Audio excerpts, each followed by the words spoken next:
head-to-head. Seattle is a slight road favorite at -120. And the NBA play-in gets going tonight. We got the 9th and 10th place in the Eastern Conference getting it on. Miami and Charlotte. In Charlotte, that game is at 4:30. LaMelo and the Hornets are 5.5-point favorites in that one. And then the nightcap, Trailblazers in Phoenix taking on D-Book and the Suns. Suns are a 2.5-point favorite in that one. Choosing the right home service company isn't just about fixing what's broken. It's about trusting who's in your home. That's why homeowners count on Anderson for friendly professional service that keeps everything running right. Visit AndersonPHA.com. I'm Ben Fletcher. That's Sammy Long. It brings a lot of people together. It's showtime.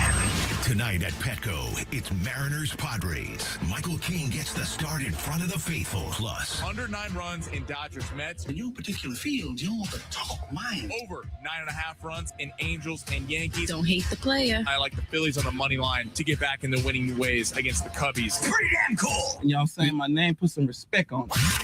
Now, from the San Diego Sports 760 studios, we go in the zone with Fletch and Sammy.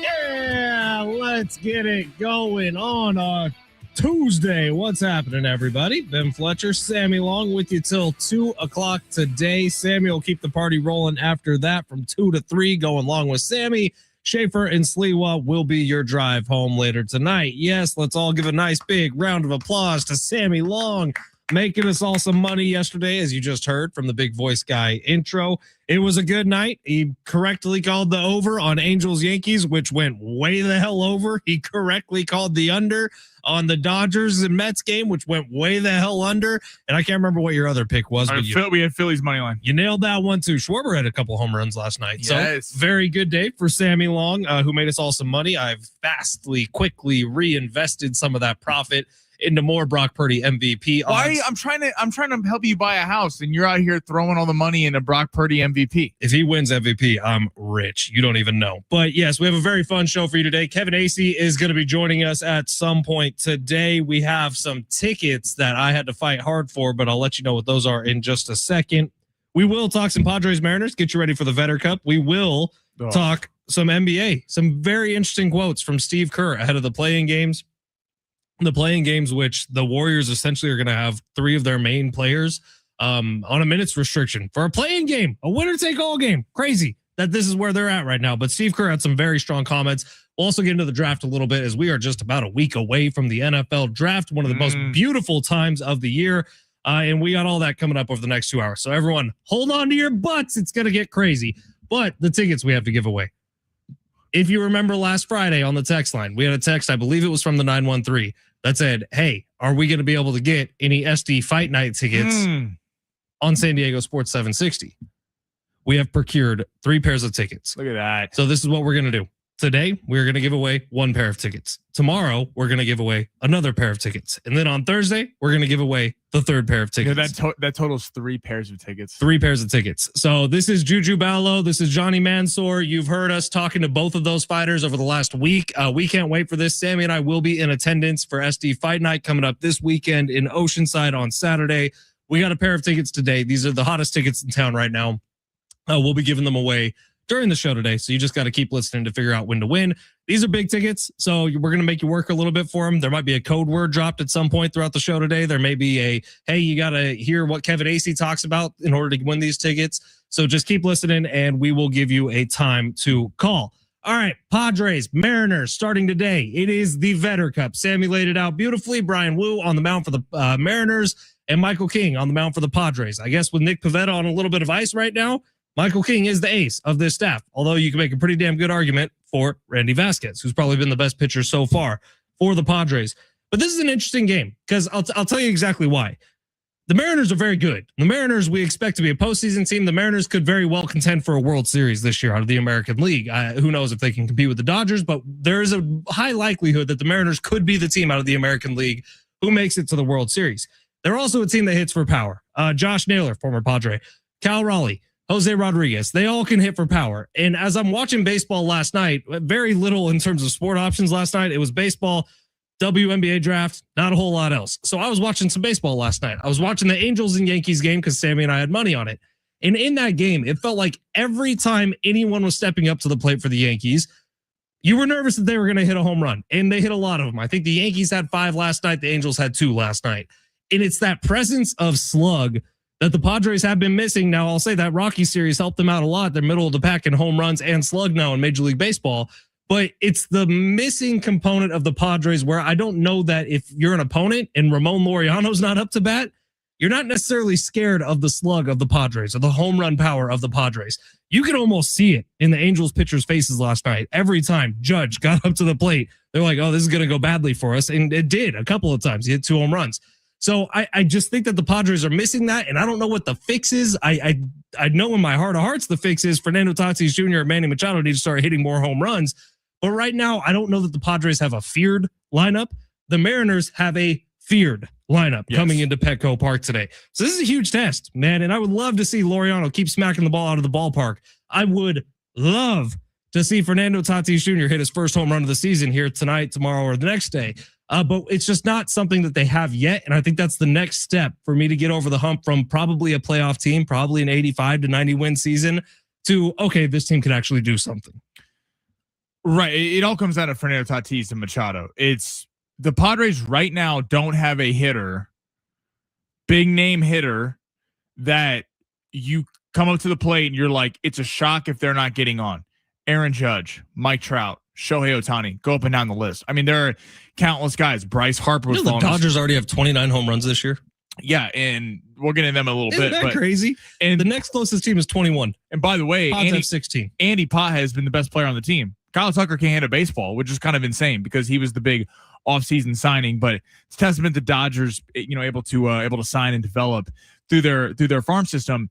But this is a big series because I think we're still all coming at this with a grain of salt because it's great to beat up on the Rockies, but a lot of teams can look good against the Rockies. And you laid it out. I mean, this is a Seattle team that was 1 inning away from being in the World Series against the Dodgers. You got Cal Raleigh, Julio Rodriguez, Randy Arozarena, a really good starting pitching staff, starting with Brian Wu tonight. They're going to miss George Kirby, who pitched yesterday, but they swept the Astros over the weekend. They swept the Astros over 4 games. So this is no joke of a lineup for Seattle. And the Padres need to instill that hitter where it's a shock when they don't get on to everyone. Like Fernando, this is why I think everyone gets frustrated with Fernando because Fernando can be that. And we've seen Fernando at times throughout his career be that guy. As the last time he was that was the beginning of last year when they were 14-3 to start the season. But it just feels like Fernando is lost at the plate right now. That's kind of been lost in the sauce the last week of that in Colorado and in Pittsburgh and Boston. He still hasn't hit a home run. Now, there's a lot of big-time players who haven't hit a home run yet because the season's still early, but we can't keep making excuses. It's great seeing Luis Campusano. It's great seeing these kind of fringe pieces get it going.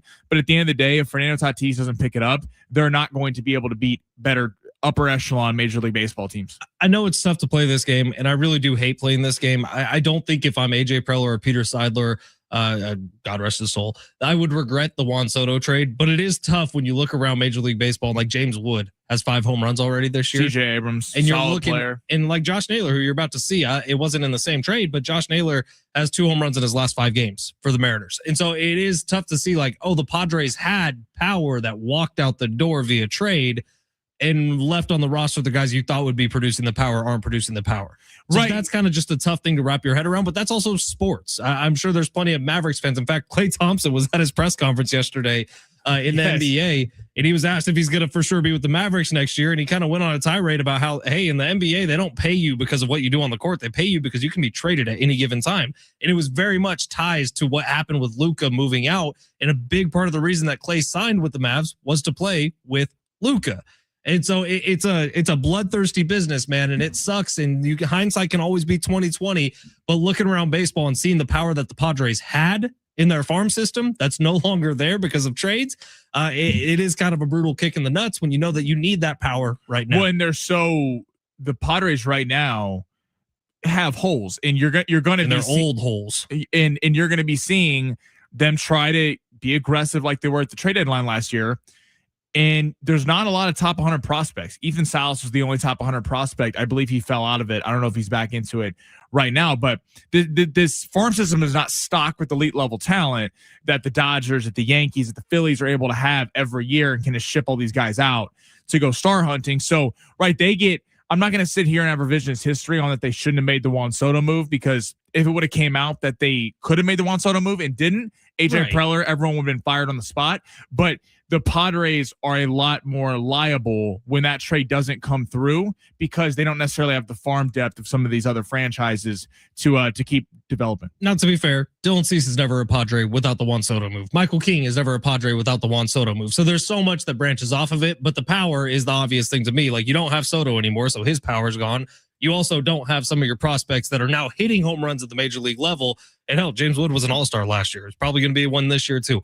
So it is just tough to look back at these things. All right, it is San Diego Sports 760. Remember, we got those SD Fight Night tickets for you coming up on the show today. We're talking NFL, NBA, everything under the sun today. So stay tuned. It's going to be a fun 2 hours. Sammy, let's get to the big three here of hour number one. Go ahead, smash. Your lunch break is here. Ready to go back to the office and knock the socks off your friends? I mean, coworkers? It's time for the top stories of the day.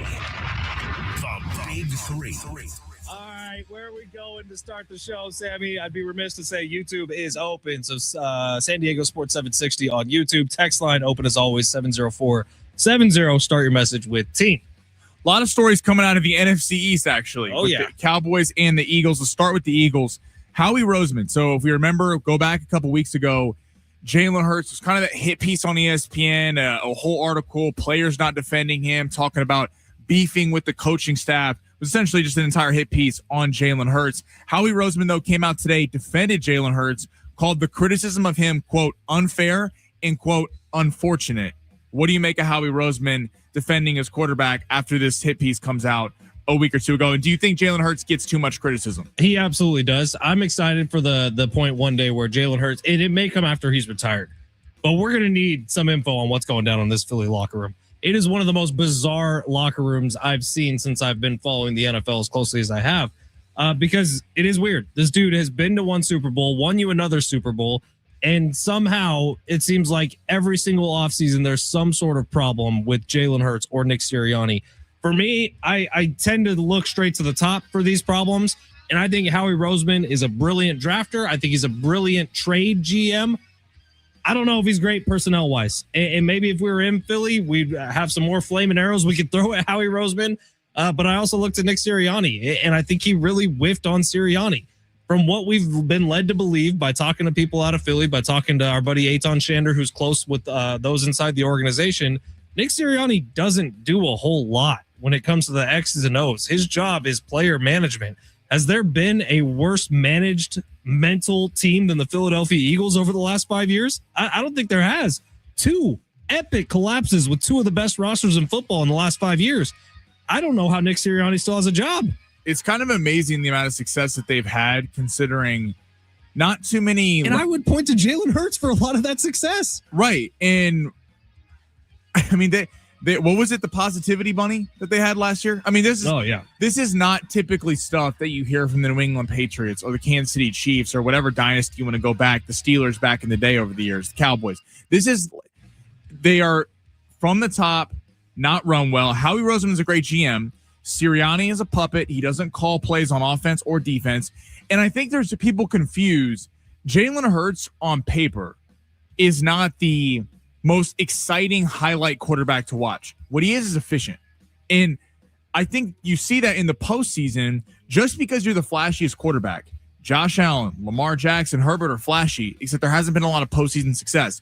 Jalen Hurts, people want to criticize him for not looking great, or they're running the tush push, or it's kind of picking up 4 yards here, scrambling, picking up the first down. And I know the offense scored the same amount of points, or the Saints actually scored more points than them last year. The offense was a mess, but I think that had a lot to do with Sirianni and the offensive coordinator. And Jalen Hurts has been a guy who has played well in the biggest moments. I do think he gets crushed. And it's surprising it took Howie Roseman this long to come out and defend him after that article. I agree. And now I'm going to punch myself in the face for saying this. If the Eagles had gotten past the 49ers, it would have been a hell of a lot better game. Eagles versus Seahawks in the second round of the postseason this year than it was Eagles or Niners versus Seahawks. Like the Eagles, I think their defense could have actually stood up. And whatever, who knows what history looks like that way. But you're talking about 2 epic collapses within 3 years for the Eagles and a Super Bowl smushed in between that's saving everyone's job. We could squeeze one more in, Sammy. Let's go. Let's go to the Major League Baseball because we're talking about the NBA next. The Dodgers shut down the Mets. Cash is a bet, hitting the under. The Mets are absolutely flailing. Both rosters totaling over $1 billion combined. But the Dodgers, the kind of secret sauce this year has been, so Kyle Tucker, the big offseason free agent, hasn't been playing very well, but you saw Justin Robleski last night. You saw Andy Pages has been kind of the MVP of the team. Do we not give the Dodgers enough credit for being well-run organizationally? Or does this all really go back to the fact that they can spend more money and they're allowed to bring these guys along slowly? You're going to be asking me here to do something that I'm going to have a really hard time doing. So I'm not going to do it. I'm just going to tell you the numbers because it's true. Mookie Betts, Freddie Freeman, Shohei Ohtani haven't had the best starts to the season, although Shohei is still hitting home runs. The Dodgers have 29 home runs. That is 8 more than any other team in Major League Baseball. The Dodgers are hitting 289 right now. That is at least 7 points better than anyone else in baseball. Their slug is at 493, which is just 1 point better than the Atlanta Braves, but it's still the best in baseball. Obviously, the Dodgers are extremely well run. Obviously, the Dodgers have a bit of an advantage being able to spend as much as they do on their payroll. But the secret sauce is the fact that they don't have to trade to bring in their talent. And the Dodgers are able to afford these high-priced free agents each and every single year. And so they're not having to give away a bunch of their farm system. And obviously, they have some really smart people in their farm system who are training guys up extremely well because the amount of homegrown talent that comes through LA to add in with the high-priced free agents that they bring in, it always seems to work out for them. And I think it's is that fair? What I just said? I think it's fair. It Obviously, a little bit of a vomit, but it was nice things I said. When teams that can spend the amount of money they do have an advantage in the sense of they signed Tanner Scott a year ago. He was a disaster. They go out and sign Edwin Diaz because there's no salary cap. They are able to kind of, if they have a problem with the team, they're able to go out and get somebody immediately to go fill that, and they're not punished for years to come. They are hitting 289 as a team right now. And Mookie Betts has been hurt. I mean, you're seeing guys, they're not punished when stars go out. But I do think we have to give the Dodgers some credit because if you look at last year in the postseason, I mean, think of all their offseason additions. Roki Sasaki was on a contract that they could only pay him $4 million. It's the same for everyone else, so they couldn't outbid. He was great in the postseason. Blake Snell was great in the postseason. But Tanner Scott didn't pitch in the postseason. High-priced free agent. Michael Conforto, high-priced free agent, didn't play. Kirby Yates was a disaster. And now we're seeing Kyle Tucker not really being able to hit a baseball through the first couple weeks of the season. And yet Andy Pages and Justin Robleski sliding in as their back-end starter, a guy they developed. It goes to show that, I think baseball is so quick sometimes to dump prospects and just ship guys out of town for the star, as we were talking about with the Juan Soto trade, and the Dodgers do it better than anyone else, developing talent, and they do deserve some props for that. Got a great text from one of our close buddies here. We'll read it on the other side. But coming up next, let's talk some NFL. Jets, Cardinals, Titans. Which one should trade their top 4 draft pick coming up in the draft? It's San Diego Sports 760 live on the iHeartRadio app.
Starting next Monday, San Diego Sports 760, we got 9 chances for you to win $1,000 every weekday with the Bonus Bucks contest. Listen at the top of every hour, 9 a.m. through 5 p.m. starting next Monday. Listen for the keyword, then enter it at sportssd.com.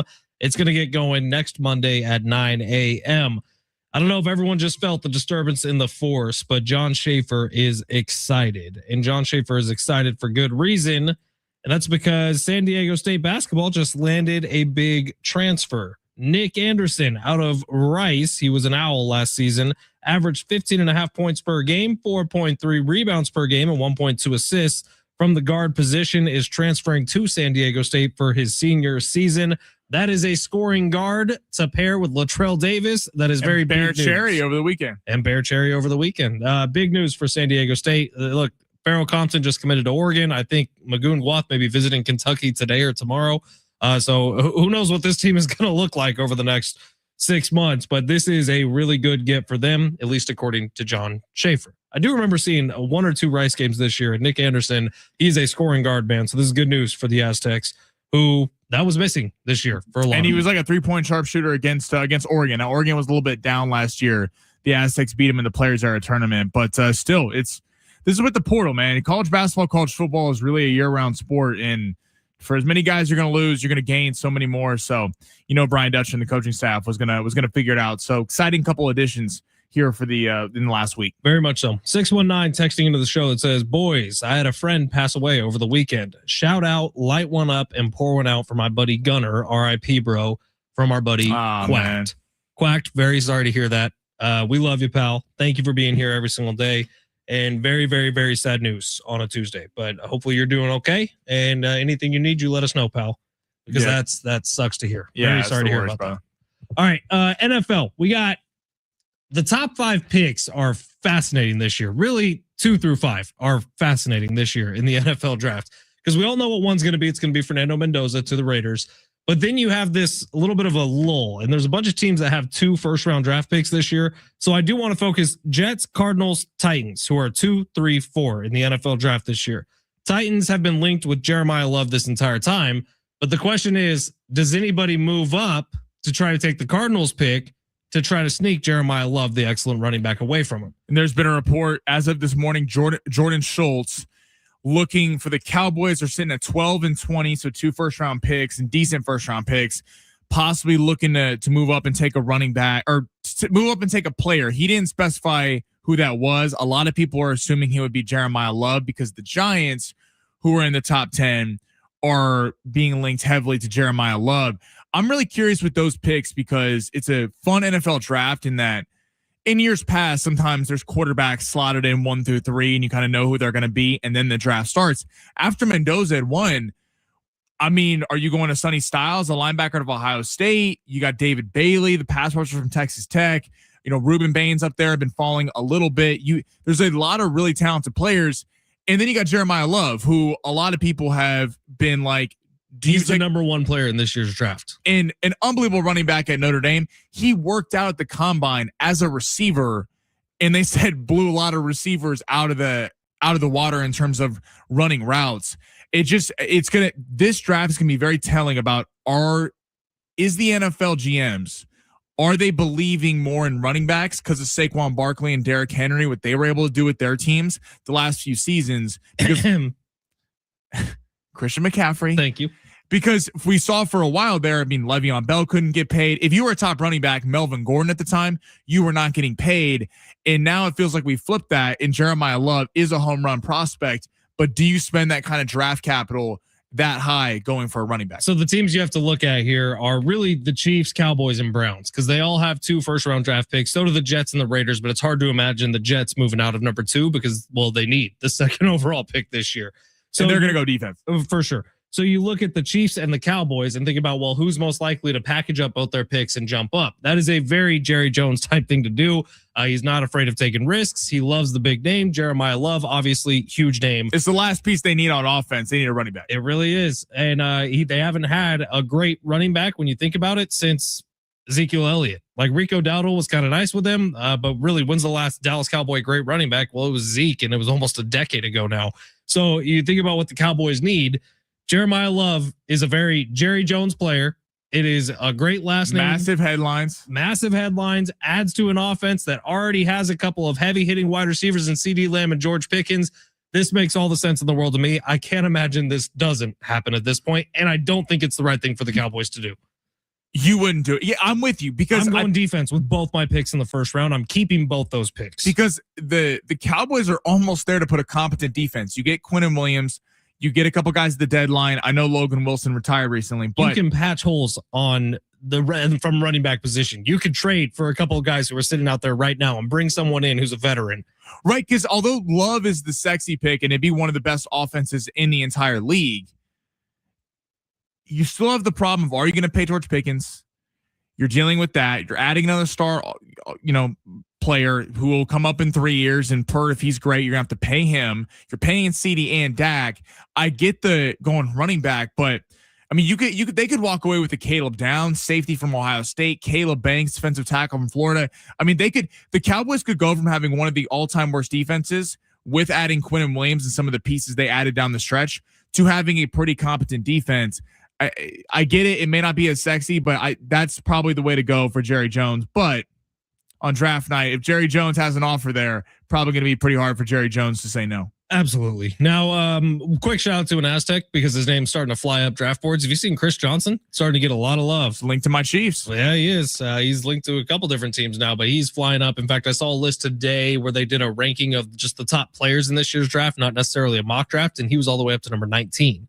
Not saying he's going to be a first round pick, but Chris Johnson, maybe we hear his name called day one. That'd be pretty cool. They're talking about with him, his like measurables are keeping him down a little bit because of delaying and some of these guys. Tall. But they're like, Chris Johnson may have the best tape of any corner in the draft class. Man, so I saw his mental scores, his tests were off the charts. That they think he's one of the smartest corners to come out in this year's draft. All right, San Diego Sports 760. Quick break here. On the other side, Steve Kerr trying to make big changes to the NBA. And he's right. We'll tell you why on the other side, live on the iHeartRadio app.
This word sponsored by Anderson Plumbing, Heating, and Air. Padres started a 3-game set against the Seattle Mariners live from Petco. Brian Wu on the mound for the M's. San Diego's going with Michael King. They are a slight home dog in that one tonight. And then we get VEDDER Cup.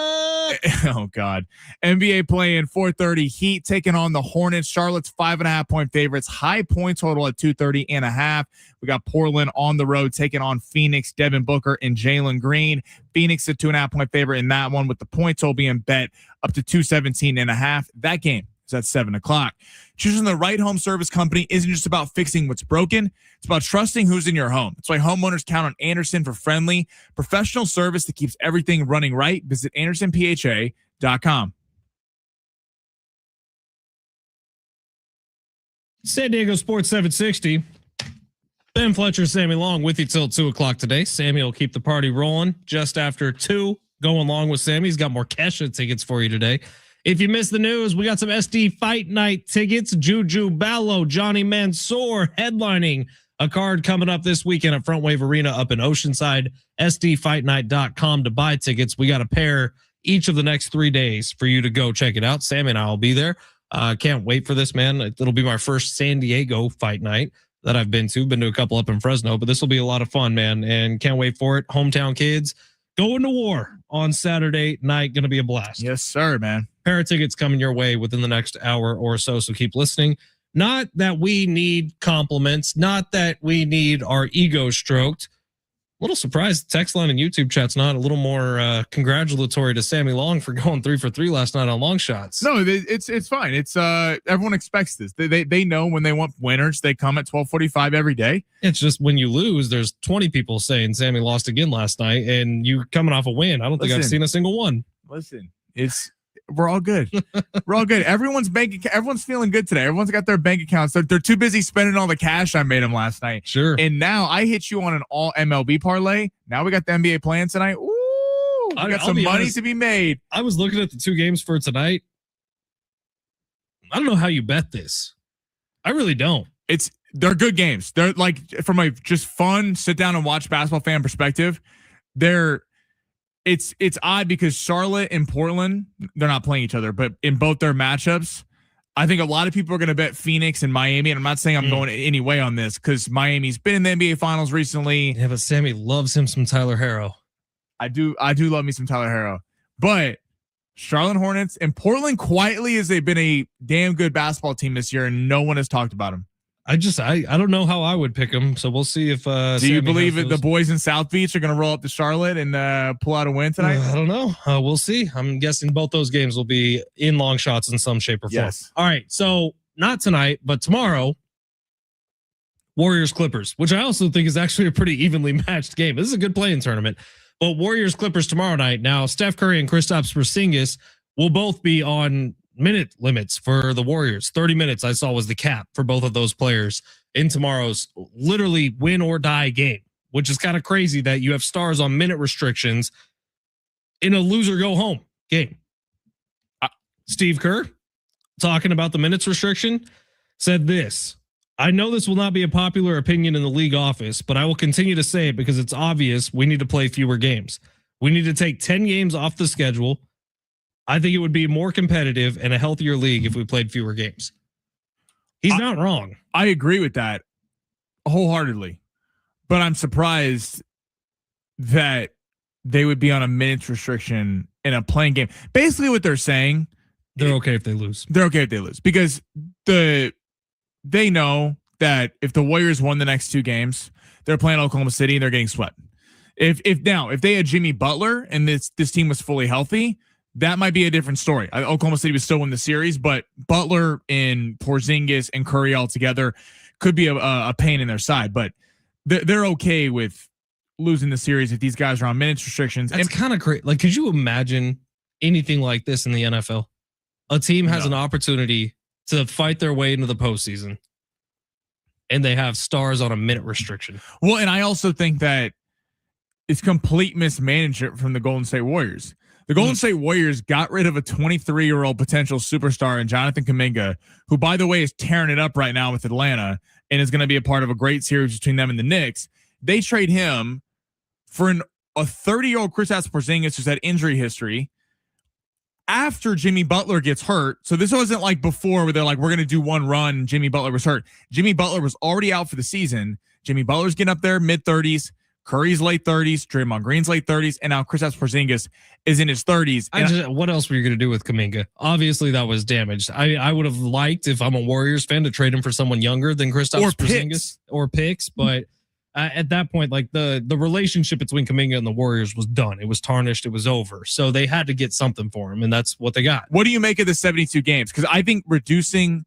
I like it a lot. In fact, I think baseball and basketball should both be reducing their leagues, because in baseball and basketball, you have completely meaningless, not just games in the regular season, but series in Major League Baseball that are completely meaningless.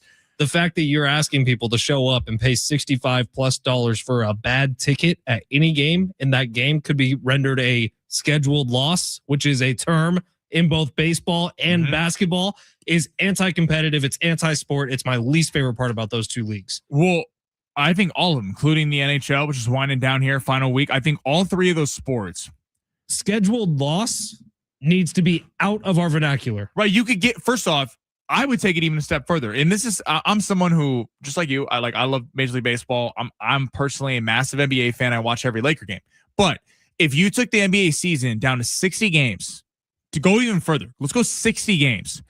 Do you, like, let's say you started on Christmas Day and you cut off the first month and a half of the season, the entire season, there'd be less time for load management there because it'd be a hard press for the playoffs. If you got off to a bad start in the NBA with a 60-game season, it would hurt you a lot more than an 82-game season. You can't just start a couple weeks into the season. And I mean, the Bulls started 5-0 and now they're the worst team in basketball. So in baseball, don't even get me started. 162 games. It's nice to watch. Honestly, one of my favorite baseball seasons ever was the 60-game sprint. Like, that was so much fun. Everybody was in it. It was competitive. It was chaos. And baseball shouldn't go to 60 games, but how about 100? It's funny to me. I get people rip it because it's the Dodgers and they don't want to give the Dodgers props. But I think that 60-game season was so fun to watch because you had nightly. Every game had an importance on it. And look what happens. The MLB playoffs do great numbers. The WBC did pretty good numbers because it was competitive baseball. But when it's a Tuesday in July and, hey, we're on a 7-game losing streak, but we're still in first place, or like it's fun as baseball fans, but that is where baseball broadcasters really earn their money. Cause like Don and Mud do such a great job of keeping you into it on random Tuesdays in July. Like, that's where you get lucky in baseball, is if you have someone like that. But for the most part, you're 100% right, man. There are full 2-game stretches in baseball where the team's fine if they lose both of them. And the NFL is the only sport that we clamor for more of. College football, we clamor for more, I think, the playoff field expanding, but we clamor for less of Alabama playing Southeast Missouri State. We clamor for more good college football games. Right. And not scheduled blowouts that are going to make both schools some money. Like, there's nothing worse than the college football opener of the season. We're all excited. I get super excited for the college football season underway. And yet there's like 1 or 2 nationally relevant games because everyone else, the spread's 45.5 because they're playing some school that's getting paid a couple $1 million to just get slaughtered. So the NFL really has figured out the perfect balance of every game means something. Every game really matters for the playoffs, race. I mean, hell, teams that start 0-2, you're done. You're pretty much done, or your season is on life support 2 weeks into the season. There's no other sport that you can say that. So I think all these sports could certainly take a page out of the NFL's book and reduce, and I think it would create more competitive play and solve tanking issues. And there's not too many coaches in the NBA who can just say this and people would actually listen. Steve Kerr is one of those guys. Steve Kerr, who is responsible for the best modern dynasty in NBA history, modern meaning post Jordan, post Kobe. Right. Steve Kerr getting out there and saying this, I do think people will listen. And I'm not saying the change is happening immediately, but basketball has to take a real hard look in the mirror and realize regular season ratings aren't great. Postseason ratings are going to be awesome for the NBA because it's a good postseason. And hopefully there's some really competitive series. I think the East is going to offer a bunch of them. The West hopefully does as well. But you look at basketball and where they're failing is where the NFL succeeds massively. The regular season of the NFL is can't miss every single time it's on TV. The NBA, people are fine tuning in. like you said, just after Christmas Day and on. And even more than that, maybe some people are just tuning in for the postseason. 619, I personally think 120 games is the sweet spot. Talking about baseball, put it in a trimester setting, 3 distinct periods of the season, early summer and playoff push from our guy Quack. I do, because what's the old phrase? You're going to win 60, you're going to lose 60. What happens in the middle 42? Like that's what baseball nuts usually say. It's crazy that that's a saying, because it is. It's crazy that it's true. 120 games, people are basically like, yeah, give or take. So if you just mash that into 40, 40, and 40, like you think about where the split is there. So now is it you're going to win 30, you're going to lose 30, and what happens in the middle ones are like I think that's a good number. 120. If you started the basketball season on Christmas Day, you would take back Christmas Day because there would be an excitement of, oh my God, the NBA is back. This is fantastic. Cut off about 20 games of the regular season. If you started baseball like that, you kind of waited at 120 throw in a games. Couple extra off days anyways. You know what I mean? Yeah, I think it would create more competitive juices and a little less, because basically every league tanks outside of the NFL. I mean, the NBA, it's blatant because teams are literally trying to lose. Major League Baseball, you have half the teams that aren't trying to win. And then college football, you're not seeing tanking, but college football and college basketball, there's an echelon of teams that can actually win versus teams that can't. It's a tricky line to walk, but kind of funny comments coming from Steve Kerr right before they're in a playoff game. It's also crazy to me that there's a play-in game. Let's be very clear about that. Play-in game that Steve Kerr is fine just losing. And the Warriors organization is fine just losing. Which is a testament to how good Oklahoma City is. Right, but it's also a testament to, are we actually taking this thing seriously? Come on. San Diego Sports 760. Long Shots is coming up next. We are coming off a winner, which means you're about to hear some Shake That Money Maker on the other side. It's San Diego Sports 760 live on the iHeartRadio app.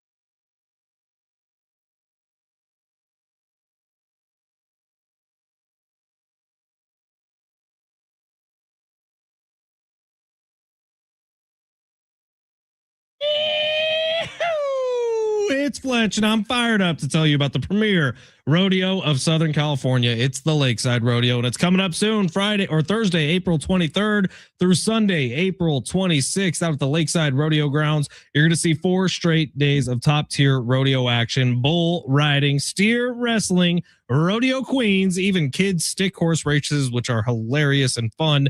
And I really do think that Sammy could win if we entered him into it. This is the 62nd Lakeside Rodeo. Fun, affordable, perfect for the whole family. Plus, it supports El Capitan Stadium Association, a nonprofit that gives right back to local youth here or out there in Lakeside.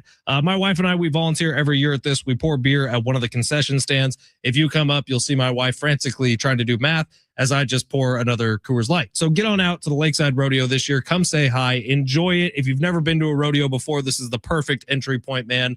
Great music, great food, great laughs, and a great hang for the whole family. Get on out to the Lakeside Rodeo this year. And again, it supports the El Capitan Stadium Association, which is a nonprofit that gives right back to local youth in Lakeside. Get your tickets now at lakesiderodeo.com. Dust off the boots, grab the family, and come experience it for yourself. Trust me, you do not want to miss this. I will see you out there at the Lakeside Rodeo, lakesiderodeo.com.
Yeah.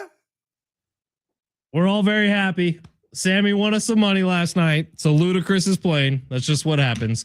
San Diego Sports 760, SDFC back on the road Saturday night. They got Real Salt Lake. Our coverage with Adrian and Darren will begin at 6 o'clock Saturday, right here on your home for SDFC, San Diego Sports 760. See if they can go a game without a red card. That's what I'm looking for. Look, I like the fight. I like the fire, but yeah, it is hard when you're playing with a man down. Man down's not a good way to go. So SDFC, we'll see if they can get back on track here after a couple of uncharacteristic losses. They got Real Salt Lake on the road. Adrian and Darren will get going at 6 o'clock on Saturday. All right, we got a text here from the 858 stemming off that conversation we just had about Steve Kerr's comments about potentially reducing the amount of regular season games in the NBA. 858 says all of the leagues except the NFL should reduce the number of games they play. Unfortunately, we know that won't happen because of money and television stations need content. Counter argument, it would be better TV. You might get more people watching on a regular basis if the games were more meaningful. Now, here's why it will never happen in both Major League Baseball and the NBA. Half the season you're on the road. The other half the season, you're making a boatload of cash in gate revenue. You're making a boatload of cash in concessions. That is where a lot of baseball teams make a lot of money. Think about the Padres. They don't even have a TV deal. Padres are making money hand over fist. All right. So you look around and look, the NFL is the one league where gate and concessions don't really matter as much, but they have the massive TV deals nationally to make up for it. So I do think that's the biggest snag when it comes to reducing regular season stuff is the fact that Petco Park is the best party in San Diego 4 days a week when they're home. And that's never going to stop. So for baseball and basketball, that's going to be a hurdle they have to clear. But I think TV would be fine with it, if I'm being completely honest. Like, I understand that they need stuff to fill up every day on the calendar, but if they're better games, you get more people watching every game. I think that's more important. But gate revenue is going to be the problem. All right, Sammy, coming off a winner. Are we going streaking? Are we Frank the Tank and old school? We are Frank the Tank and old school. I like it a lot. So time to do a keg stand and then get naked and run across the quad. We're all going. We're all doing it. Go ahead and smash it.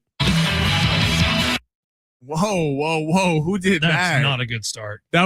Listen, it could be a good omen. It's not a good start. Let's do a little reset. Let's pretend that didn't happen. You looking for some luck? Want to win big? Gotta play big. You are so money, you don't even know it. Time to take a chance Say that me and his man. with long shots. Now, they do say when you're at a casino, you look for the slot machine that's kind of on the fritz. Mm-hmm. You look for the one that has a little static going across the screen. Of course. Because that one's about ready to pay. So maybe having the premature fire on the music bed is going to help us out here. It's like Charlie Brown, the Christmas tree. You know, it's not always about having the perfect tree. Sure. Okay. You get the little small tree. Where are we going today, Sammy? It still doesn't mean Christmas is ruined. All Major League Baseball winner yesterday. So I have a question for the text line and you, Ben Fletcher. We're hitting both playing games. I'm going to do those first. Do you want a Major League Baseball pick or do you want a hockey pick? Let's go hockey. You want hockey? Let's go hockey. All right. You know what? We're going to start with hockey. NHL. Now, fun end to the playoffs here for the National Hockey League. All the teams are set now in the Eastern Conference. The LA Kings won last night. The Nashville Predators lost. So what that means, the Anaheim Ducks clinch going to the postseason, and the LA Kings have clinched are going to the postseason. But basically, where we're at right now is all these teams are jostling for position. So Vegas is the top Pacific Division with 93 points, Edmonton 91, Anaheim 90, and then Utah at 90, and the Kings at 89. So a really fun kind of end to the week here. There's 2 games left for most teams during the NHL season. I do like the Anaheim Ducks on the road tonight, taking on the Minnesota Wild. Listen, the Minnesota Wild are a good team and have historically, they're going to the postseason. But the Anaheim Ducks have really, after losing Trevor Zegras, moving on from him, he was supposed to be the next superstar for the Anaheim Ducks. Anaheim has played some really good hockey recently, headed to the postseason, and they're going to want to make sure on the freeway face-off they are standing above the Kings. They do have the tiebreaker this season series against the LA Kings. The LA Kings are currently on a 5-game win streak, playing 2 more games. They're going to need to get this win tonight because the Kings' schedule in the next 2 games are much easier than the Ducks' schedule. getting after Minnesota. They've had one of the best offenses all year. Anaheim gets a big win in Minnesota to dethrone the Wild. And when Trevor Ziegel left, I had to take his poster off my wall. It was a sad day. Can I give you? Zegras I will fan. pay you money if you can guess what team Trevor Zegras plays for now. Nashville. No, the Flyers. Where are they from? Philly. Check it. I'm so proud of you. Come on now. So wait, are we taking them straight up or one? Taking them straight up. Okay. Minus 130. We don't need minus 1.5. Let's take a.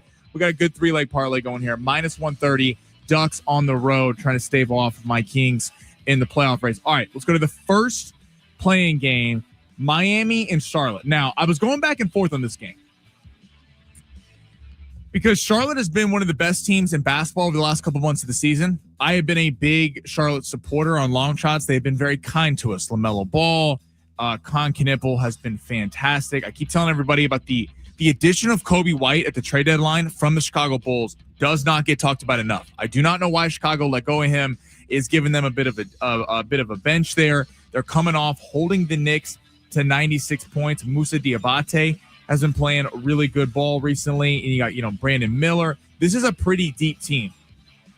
We are going to be taking Miami plus 5.5 though on the road. Tell you why. Ooh, I got them at 6.5. Hell yeah, brother. You get them at 6.5? That's perfect. Even better. Miami's been here before. And although Charlotte is a really fun team and I think is trending up to actually be kind of a powerhouse in the Eastern Conference over the next couple of years, they have not been in a one-game scenario before. Miami has owned the play-in tournament. They have been the one team that has had a lot of success coming from that 9-10, or they've gotten out of the 9-10 game to make it. They went on that run to the NBA Finals where they ended up losing to the Lakers. Now, I know that they don't have Jimmy Butler anymore, but Tyler Herro, Norman Powell coming over from the Clippers in the offseason is a guy who has been in these positions before. Bam Adebayo. There's a lot of talent on this team, and 5.5 is too big of a number for me for a team that hasn't been here before. And if you're getting them at 6.5, that's even better. I can see the Hornets winning. They're not going to win by that much. Plus 5.5. Let's rock with the boys from South Beach, Miami Heat. All right. I'm going to take a guess on your pick for this game. Okay. I think you're taking Portland money line. I wanted to. Oh! I'm not. We're going with the Phoenix Suns, and I want to give Portland their props. Denny Advia has been unbelievable. And again, because he plays in Portland, has not gotten a lot of love. Advia has been fantastic. They've kind of rebuilt this team. This is a team that no one expected to be in the play-in. Donovan Clingan, former UConn Huskies, had a really nice season, almost averaging a double-double for them. Jeremy Grant. They got some talent on this team. But the line open is Phoenix favored by 4.5. That has been bet down. All the late money is coming in on Portland. It has been bet down at 2.5. This is too much value. Give us the Phoenix Suns. Devin Booker, superstar. Jalen Green has finally gotten healthy in the latter part of this season, coming over from Houston in that Kevin Durant trade. Dylan Brooks has really upped his offensive output so far this year. And even though Clingan has been good, I don't see Clingan being that much of a difference maker to be able to try to expose Mark Williams, because the front court is the Phoenix Suns' weakness. I don't see Clingan being able to do that. I think this game is really tight for a half. I think Phoenix pulls away at home out in Phoenix in the second half. Devin Booker is going to win this one and be taking on the San Antonio Spurs. So I got Phoenix minus 2.5. Loving the value we're getting there with it opening at 4.5. Give us the Miami Heat plus 5.5 on the road, taking on Charlotte. And I like the Anaheim Ducks to beat the Minnesota Wild on the road tonight in the NHL. 1 unit, 2 units. What are we thinking here? It's playoff games. I feel like we could step it up a little bit. I think we can step it up. We're coming off a winner last night. That's what I'm saying. This is your play money. I like it. All right. We're going to take a quick break here. There is some breaking news in the world. I don't know if we're going to get to it. It's kind of crazy. I think we should get to it. I think we can talk about it for a second. We'll get to that on the other side, as well as keep getting you ready for this Padres and Mariners series, the VEDDER Cup, which begins in earnest tonight at 6:40. There's a series here in mid-April, series there in mid-May. It's going to get wild and crazy and nutso. It's San Diego Sports 760. You're listening live on the iHeartRadio app.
Sports sponsored by Unbound.org. Padres taking on the Seattle Mariners live from Petco tonight. Brian Wu going for Seattle, while Michael King will get the ball for the Pods. NBA play-in tournament, Charlotte hosting the Miami Heat tonight in the early game at 4:30. Charlotte is a 5.5 point favorite in that one.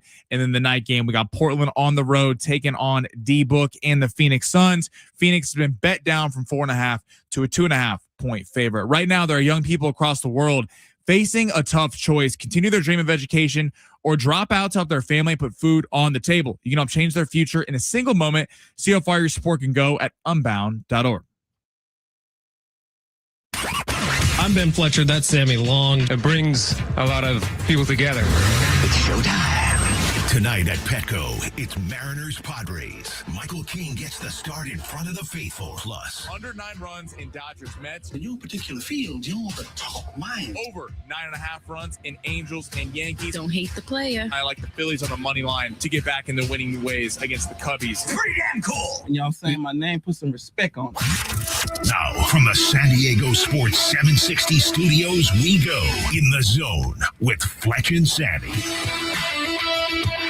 Hour number 2 here on San Diego Sports 760. It is The Zone. Welcome in. My name is Ben Fletcher. That's Sammy Long. We're here for another hour. Sammy's going to keep the party rolling after that. And your drive home today will be with John Schaefer and Alan Sliwa, our brand new drive time afternoon show. Those guys do a hell of a job. Make sure you check it out if you haven't already. Okay, we do have a couple of breaking news stories. One, we can just say it. They both have to do with The Athletic, actually, which is kind of funny. Oh, the other one just broke as well. Yeah, they both have to do with The Athletic. So Dennis Lin of The Athletic has a new article out that he collabed with Ken Rosenthal about Lucas Giolito and that is not where I thought you were going. the Padres. But the other story about The Athletic is Diana Rossini. If you haven't been following along, the pictures of her and Mike Vrabel came out last week. Mike Vrabel, Titans head coach, Diana Rossini, NFL reporter for The Athletic. Look, this entire time, we haven't talked about it on air once, I don't think, Sammy, because I think for the most part, this is just kind of dumb.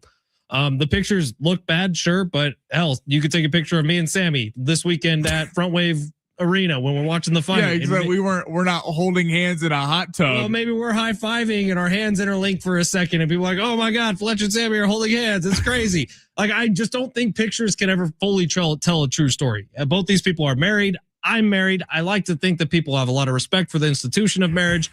Some people don't, right? We all saw the Coldplay concert happen. Yeah. But she has just stepped down from her role at The Athletic. So her job or her contract was due up in June. She's stepping away early from the deal, which think about that, whatever you think. Her comments, I thought, were actually pretty great. She was saying, screw all of you who made this such a bigger deal than it was.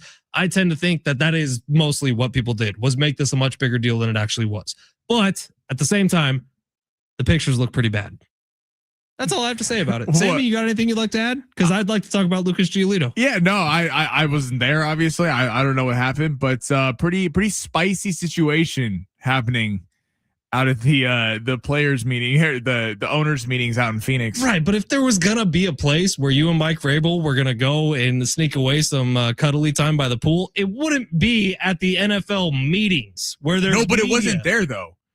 I gotta have Chino come in here because he explained this to me. Chino does not need to come in here to talk about it. Chino, we've already given it too much airtime. I don't really care about it. All the boys over at Channel 933 were covering this to full extent. No, this was he left to go somewhere to meet her.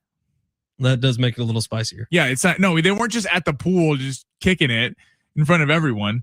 No, it's just it's a storyline to watch. It is somewhat damning that she's stepping away from her contract. I want to see someone ask Mike Vrabel about it. Well, they have, and he's kind of put out statements where he's like, nothing was happening. This is a non-story. This is dumb that we're attacking this, which is probably what you would say if it was a big story. But the Patriots were asked about it too. They said, nah, business as usual. This is like the 9th biggest scandal the Patriots have had. Yeah, the Patriots are used to it. The Patriots are used to the scandal every May. Hang on. Orchids of Asia Day Spa wasn't involved. We're good. Whatever. No, keep it moving.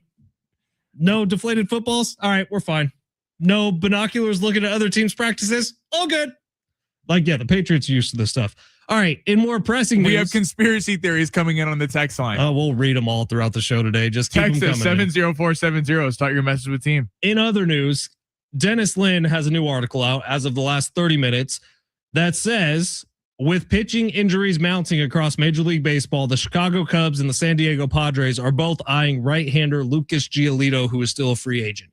So he was an all-star at one point in his career. Lucas Giolito has the top name on the pitching market right now. Kind of wasting away with the White Sox for a minute. Sure. But Lucas Giolito, obviously, with the Padres being in the position they're in with Nick Pivetta, who we don't have any official word on, but I would assume it's going to be at least a 15-day IL stint and probably a couple rehab starts. Worst case scenario, Nick Pivetta is not with the Padres at all this season. Clearly, them being involved as one of the last two teams involved on Lucas Giolito means something about Nick Pivetta. Well, they should have been on Lucas Giolito had this never happened. Probably. They should have. But there's other circumstances. The team's about to be sold. You don't want to be signing a new free agent right before you're selling a team. But this is why I thought a 1-year deal, pay him more money than he's worth with no strings attached. Speaking of relationships. Sammy is all in on this hot goss. God, you should be watching the Real Housewives of Orange County. No. We're moving past that.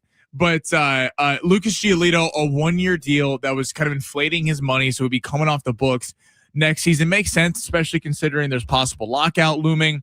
But Lucas Giolito is the big winner in this because people were wondering, why is this guy not signed? Like this is a starting caliber pitcher with a lot of upside. Is he perfect? No. Was he one of the top pitchers on the market? No, but he certainly was a guy who you thought would be signed by opening day. And his gamble kind of paid off, or it looks like it's paying off, because he realized that when Zach Littell signed a couple weeks before the start of the regular season, every starting caliber pitcher is gone that you look out there and go, that's a guy who we feel comfortable can make a real difference in our rotation. You think teams like the Padres, teams like the Cubs that do have bigger aspirations than just trying to make the playoffs. And I mean, Giolito's going to get a lot of money. Like he is going to get overpaid. It's going to get to work out. But if you're the Padres and this is a 1-year contract, you're not signing him to a 3 or a 4-year deal where you're tying money to a guy for the foreseeable future. Who cares if you overpay him? Because if you really believe, the Padres are going to tell us a lot whether they get Giolito or not. Because if they're making a press to get Lucas Giolito, they believe that this team can actually do something when it gets to the postseason. They want to keep their playoff hopes alive. If they don't go get Lucas Giolito, we're getting bad news on Nick Pivetta. If that were to happen, Joe Musgrove doesn't sound like he's coming back, at least anytime in the next couple weeks, going to be a couple months. They're telling you a lot about what they feel about the state of this team. So it's very pressing in this decision. Are you going to go out and sign a guy who can stabilize your rotation, or are you going to keep living off the Walker Buehlers, the Herman Marquezes, and hope that Griffin Canning or one of these guys can pop? Here's what Dennis Lin goes on to say. He says the Padres' interest in Lucas Giolito may be complicated by the final stages of the franchise's ongoing sale process, which could limit the baseball operation department's financial flexibility. But the need for San Diego to reinforce its rotation might be growing more urgent with Nick Pivetta, who exited last Sunday's start with what was initially described as right elbow stiffness, will likely need time on the injured list to recover. So I would assume these two things are linked. I don't think the Padres would have been in on Giolito if Nick Pivetta's injury never happened. But here we are, and the Padres are in on him. Now, here's the two things I would warn you about. Thing number one, anytime there's a free agent out there at this point in the season, the Padres are linked because AJ Preller calls on literally everyone and tries to make something happen, right? We all know this. This is a very AJ Preller thing to do. The Cubs are also in on him. I don't know if everybody's been watching the Cubs. They've had a ton of pitching injuries through the first couple of weeks of the season, 2 big ones. So potentially the Cubs want him a little bit more. This is a bidding war, and I don't think the Padres can necessarily win a bidding war right now with us expecting a sale of the Padres team within the next 15 days, which wasn't that the thing by the time April was over. That's what we were told. I need this team to just sell. Like, yeah. Can we be done with this conversation and know who the next owner of the franchise is? It's gotten awfully quiet, which makes me think something is happening like sooner rather than later, because when's the last time we actually heard something about this process? It's been 2 or 3 weeks now. So I feel like something is imminent. None of us know what it is. Maybe Kevin Acee does. Maybe Kevin will join us coming up at 1:30. I will say, I haven't heard back from old Kevbo. He's probably writing the sale of the team right now, and we'll break it on Sleewood or Schaefer and Sleewood later. Probably. But we're hoping to have Kevin on at 1:30 for his usual Tuesday appointment. I have texted Kevin 3 times. The first one I said, "What's up, Kev? What time would you like to come on today?" He didn't respond. So then an hour later I said, "Oh, If he stiffs us on the interview, And then 5 minutes ago, I said, "Are we not having you on today because Lucas Giolito is about to sign?" He hasn't responded to that either. If he stiffs us in the interview, we need some intel.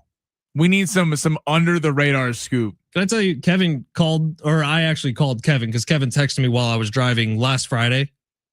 Last Friday, right after the show ended, I hopped in the car and ran out to Steel Canyon, played some golf. Mm-hmm. Kevin called me, or I called Kevin right after he texted me and said, "Man, it makes me really sad that you just had Rich and TD on and I wasn't a part of it." I'm like, "Well, Kev, I have you on every Tuesday." He said, "Yeah, I'll talk to you next Tuesday." And where's Kevin? Maybe we'll have him at 1:30. Maybe not holding up his end of the bargain. I know, Kevin, and things are happening. We need you. All right, Sammy, let's get to the big three here of hour number 2. We're going to make it quick, snappy, and fast. Go ahead, smash. Your lunch break is here. Ready to go back to the office and knock the socks off your friends? I mean, coworkers? It's time for the top stories of the day. The Big Three. Kevin Acee better be here in 20 minutes. Hey, we have those SD Fight Night tickets for you. Those are also coming up within the next 20 minutes. Those will be here. They're reliable. They're constantly going to show up, and there will be a fight on Saturday night. That is a fact. Juju Ballo, Johnny Mansour, we've had both of them on the show over the last 10 days or That's so. a Kevin Acee guarantee. Looking forward to seeing them in action on Saturday night. If you would like to join us out at the fight, we'll have tickets for you coming up within the next 20 minutes, so don't go anywhere. Sammy, go.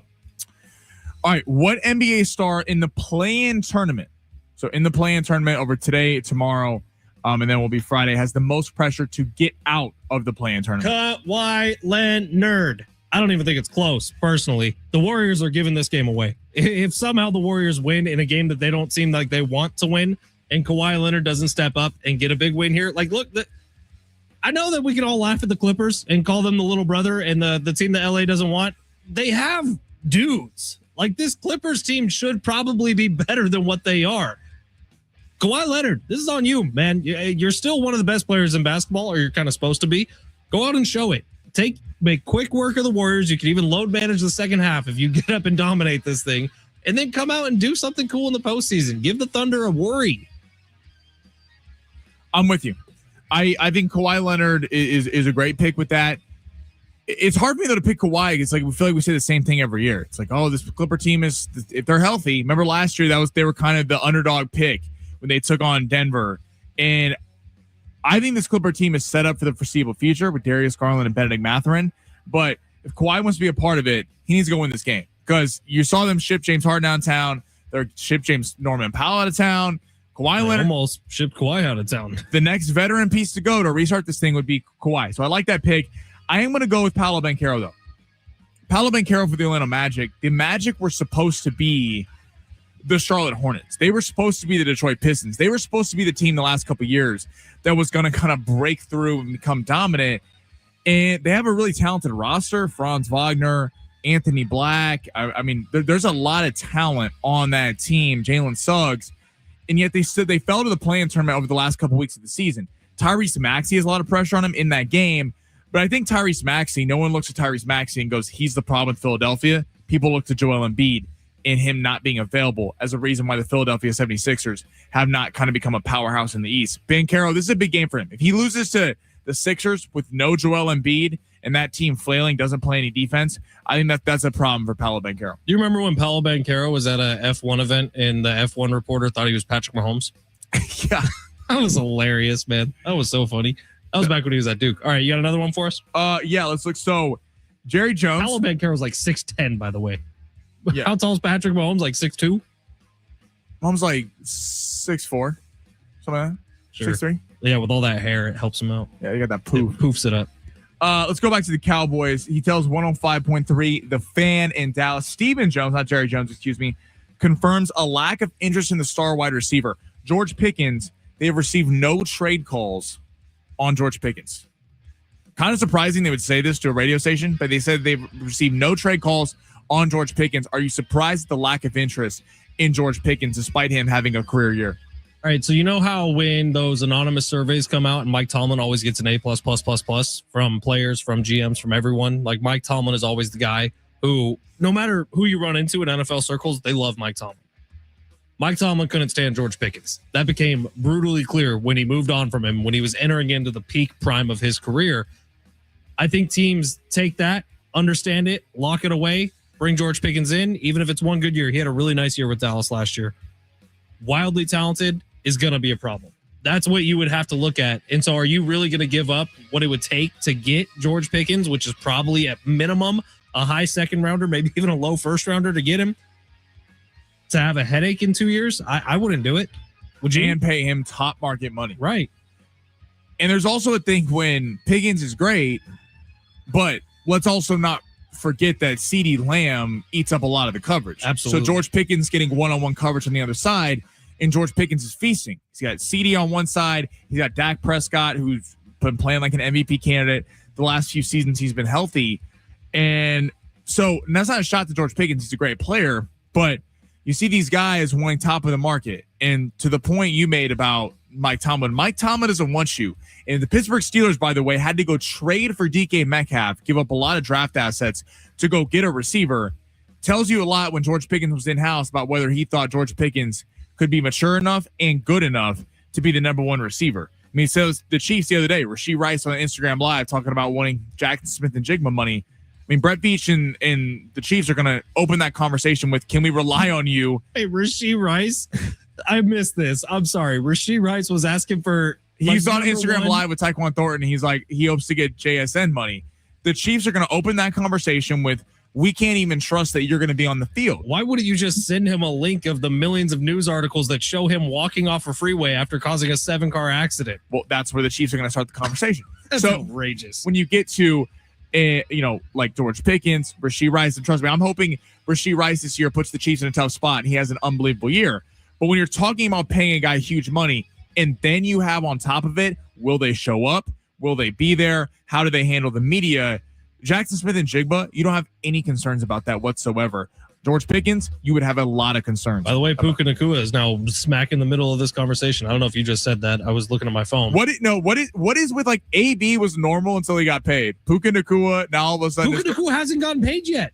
That's the craziest part. I know Puka better be careful. He's Puka, due for that extension now. He's heading into the final year of his rookie deal. He should be getting the Jackson Smith and Jigba. What do you think the Rams are going to open up with? This. Dude, you're in rehab right now. I'm not negotiating with you from rehab. That would be insane. All right. Coming up next, we actually have a story out of the World Cup. We're going to dive into this a little bit. How are you messing this up this badly? So finally, like the North America is getting a World Cup. There are some of the coolest stadiums in the world that exist here in the United States of America, and they are brutally screwing something up. We'll tell you what on the other side. It's San Diego Sports 760 live on the iHeartRadio app.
We all know FIFA, right?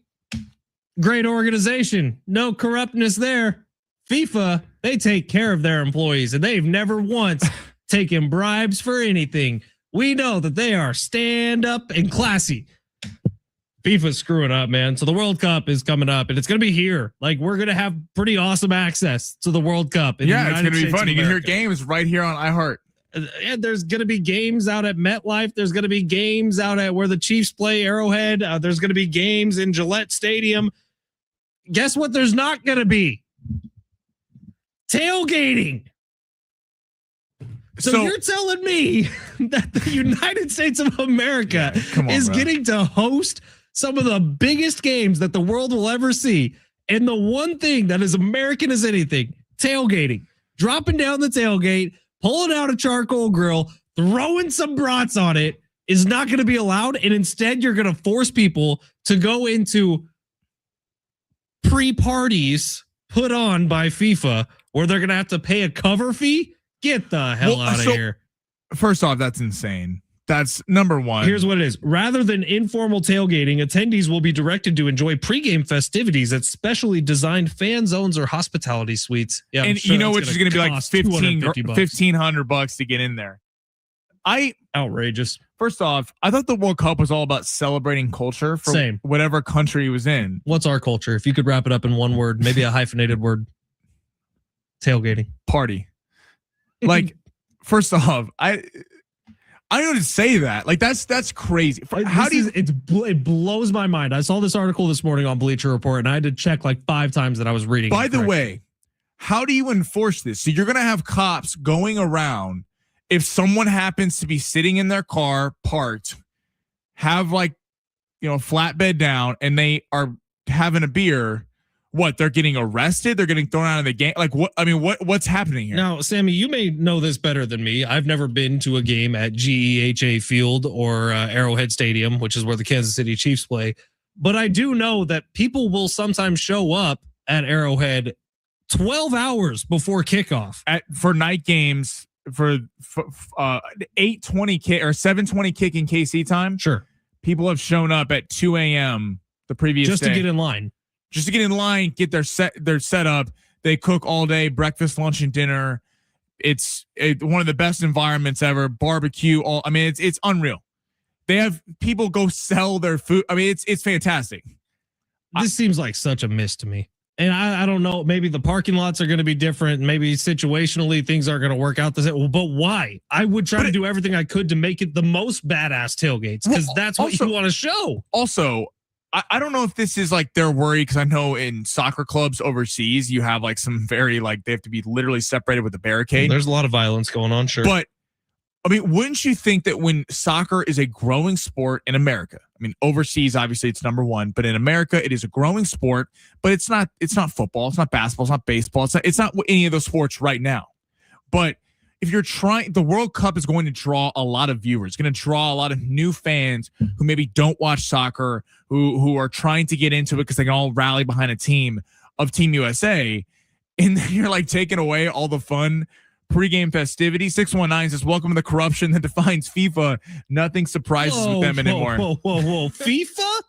No, that's a stand-up organization, pal. Like I keep going back to they have to pay taxes. How do you enforce that? I don't understand what that means. But I do think that there's a wildly large opportunity here. So I think we still got some time before the World Cup gets here, right? There's time to. It kicks off June 12th. Okay, so June 12th is the time it kicks off. JD Wicker, I know you're listening. I know you're a big fan. Snapdragon Stadium has a pretty big parking lot. Are we allowed to throw a massive tailgate party for Team USA?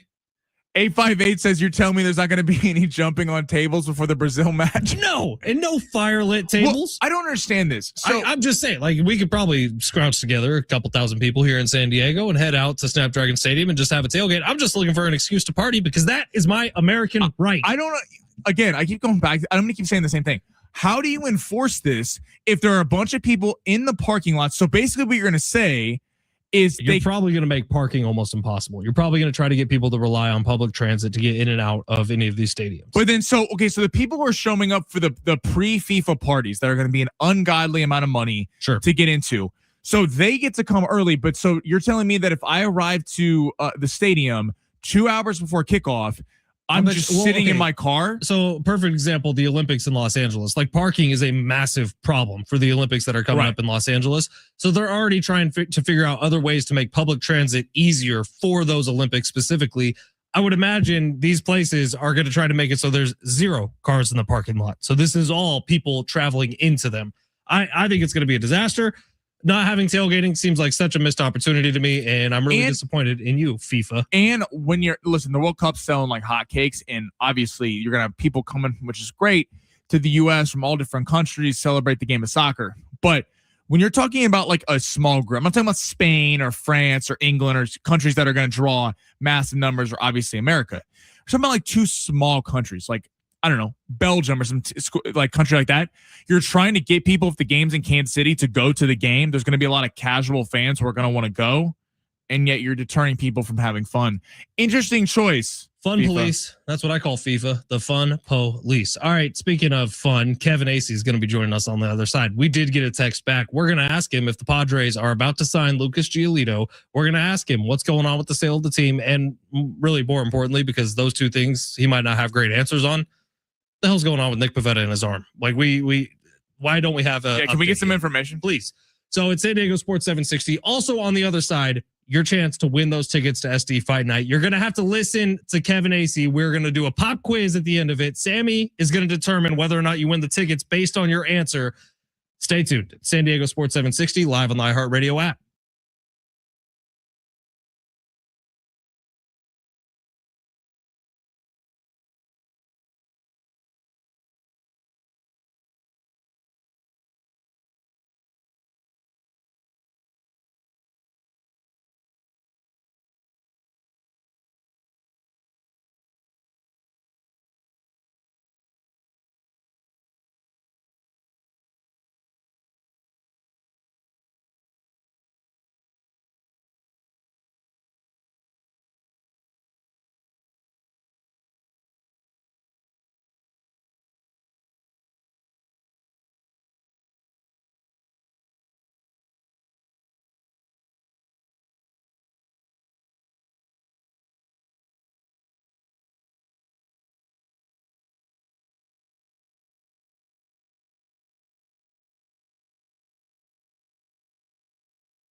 Hey, it's Fletch, and I am fired up because it's my favorite time of year. It is the Lakeside Rodeo time of year. Thursday, April 23rd through Sunday, April 26th, the Lakeside Rodeo grounds turn into 4 straight days of top-tier rodeo action. My wife and I go every year. We volunteer at it every year, and every single time it's an absolute blast, mostly because we haven't gotten kicked out yet. Still a lot of time for that. But bull riding, steer wrestling, rodeo queens, even the kids' stick horse races, yes, they're awesome. So you got to get out there and check out the Lakeside Rodeo. If you've never been to a rodeo before, let me tell you, this is a great introduction into it.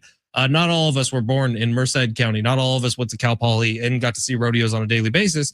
But if you've never been to one before, try it out. It's a lot of fun, and it's a great communal type thing. It's the 62nd annual Lakeside Rodeo. It's fun, it's affordable, and it's perfect for the whole family. Plus, it supports the El Capitan Stadium Association, which is a nonprofit that gives right back to the local youth in Lakeside County. So dust off your boots, grab the family, and come experience it for yourself. Trust me, you do not want to miss this.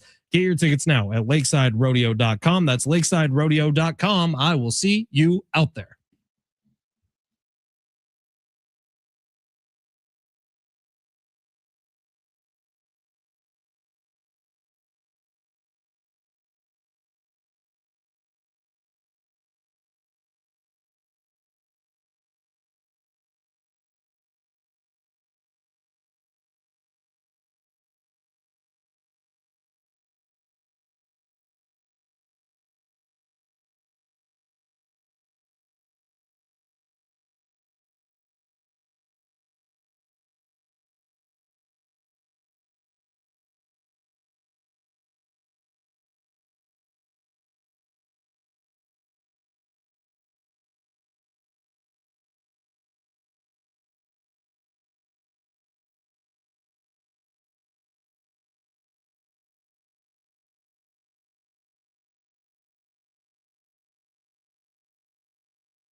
This sport is sponsored by Dell Technologies. We got the Padres back for a 3-game set against the Seattle Mariners. Got Brian Wu on the mound for Seattle. Michael King going for the Pods. That'll be tonight. And in the Lake Show, got some bad news today. Per JJ Redick on the injury statuses of Luka Doncic and Austin Reeves. Damian Meniman had it.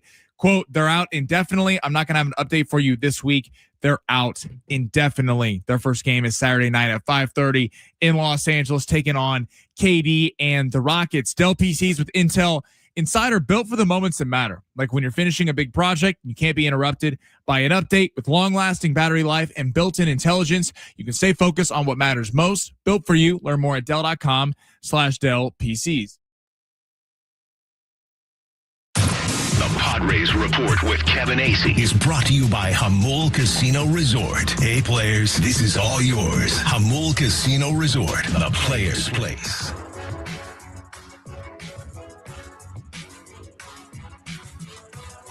San Diego Sports 760. Ben Fletcher, Sammy Long with you till 2 o'clock. Sammy will keep the party rolling then. Schaefer and Sliwa will be your drive home. A Tuesday would not be complete without a visit from this man, Kevin Acee of the Union Tribune, our Padres insider. Also see him on YouTube at the Padres Collective, joining us right now. Hi, Kevin. Hey, guys. Kevin, you're so good at texting back. I am so sorry. Yeah. Lost track of time today. It's all good. We just appreciate having you here. So what's going on? Are the Padres signing Lucas Giolito? I don't know, man. His price has not come down, to the point that the Padres, thought that it was feasible. I do not know what's going to happen with Nick Pivetta. And so I suppose somehow magically the Padres could find some money to sign Lucas Giolito, but I really at this point do not know. So Nick Pivetta, what's the status update there? Craig Stammen seemed to insinuate it was about he had the flu, and that was the reason why he left the mound, but it certainly didn't seem like that the other day. Yeah. We're at the point where we got to wait a few days. I mean, at least unless they were to come out here in a couple hours and say, oh yeah, he needs surgery, because it's always this. It's always, we think we caught it in time, whatever. We got to wait a couple days. And I know that nobody wants, we got to find out right now. And it's possible the Padres know right now, but I don't think so. And so we've got to wait. That's really all there is to it. We got to start thinking about, all right, what are they going to do the next couple times through the rotation? If that's something they probably have to do. So as what Nick's long-term is, he's had things before that haven't been major. And so, like he said, everybody's body is different, but I do not have a long-term prognosis on Nick Pivetta. Kevin Acee, our Padres insider, joining us here. You can read his work at the Union Tribune. You could see his beautiful, beautiful face on YouTube at the Padres Collective. He does a show with John Schaefer and Matt Devine there, which is very informative. Very good show. Kevin, Fernando Tatis Jr., playing second base. Mm-hmm. Sammy and I were both very, very complimentary of Craig Stammen this week, saying, you know what, that's something Mike Shildt just simply wouldn't have done, because Mike Shildt was very conscious of putting the best defensive lineup out there at all times, it seemed like. And honestly, if you look at Tatis's stats in the infield, it's not like they're great. But Tatis at second base, I don't know about you, I saw a Tatis at bat that was a little bit different than anything else we've seen this year. Correlation, infield Tatis, better hitter? But like the at-bats were better because the ball fell, right? Like he's been the same guy almost all year. He's had some bad games. He's had some bad at-bats. He's had some really, really good at-bats. And I thought that he's done a fantastic job. For as frustrating as that is, and as frustrated as he has appeared at times, he hasn't been old Tatis. He's kept his focus. He's kept it in check. And like, there's just no way you can be leading the major leagues in hard hits and not eventually have some games where you have multiple hits. Now, he needs to hit the ball over the wall, at least some. But was it a nice little diversion for him? I think that everybody in the organization sort of pushed back on, oh, this is why he hit. And it's certainly not going to be like suddenly now he's playing second base. Look, if for no other reason, there's a couple actually. He's a fantastic right fielder, and what are you going to do in right field? And what are you doing with Jake Cronenworth and Xander Bogaerts? So, yeah, wonderful thing that he can do it. I agree with you guys on I've loved it. I have loved the sort of seeing what the team is all about this time of the year. And you can be down on that, but they're 10-6. I mean, so while they're trying to find out who they are and who can handle what spots in the order, who can handle playing this many days, who can handle, playing this position, they're 10-6. So I think it's gone pretty well. Circling back to Lucas Giolito, you mentioned that the price hasn't come down on Giolito. So the Padres have been in contact with him, and they're basically just waiting to see if his price will drop, or how serious? For months they've been in contact with him.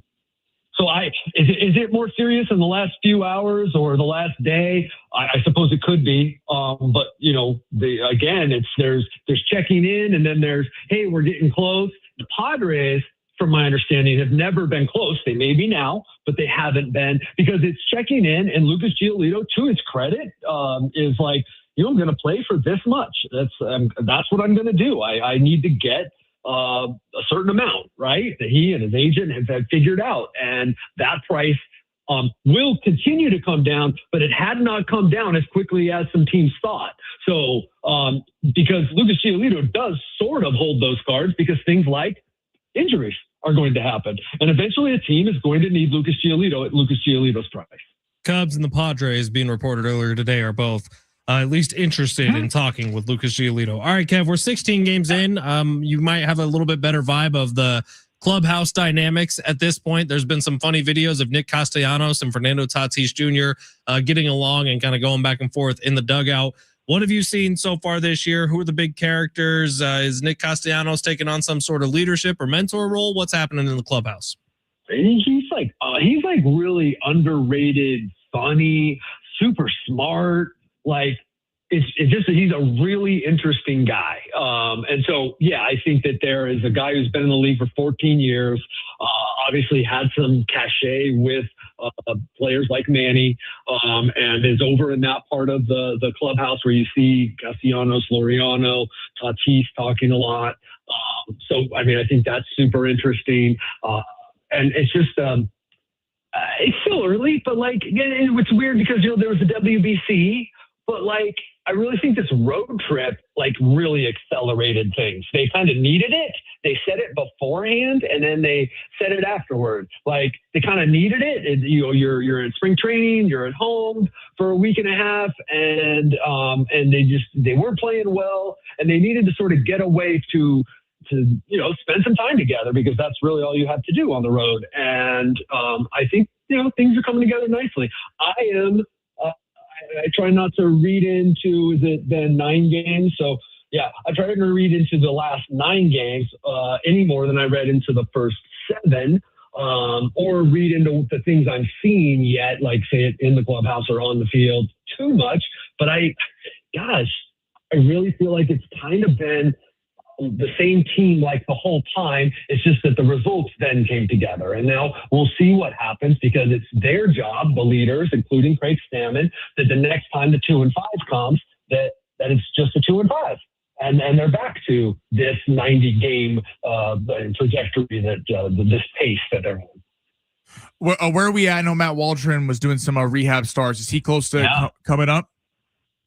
I would be shocked if they need another person, if they need another starter, that if he's not the guy. I mean, unless there's something that I haven't figured out or been told yet, like that they wouldn't. I mean, we're coming up on, I guess we have a couple weeks to where he would be maxed out on his rehab time, and they were always going to give him a chance because he is out of options, and if he needs to be on the team or be put on waivers.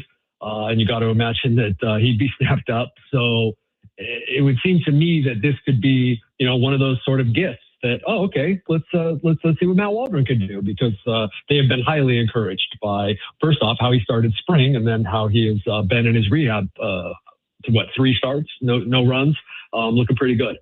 All right, Kevin, we have a couple minutes left here, and I have 2 questions that I've written down on my rundown that I now have to ask Kevin Acee every single week. So we're going to rip through both of these. First one, ownership update. I know April, things were supposed to be going on. Is anything going on?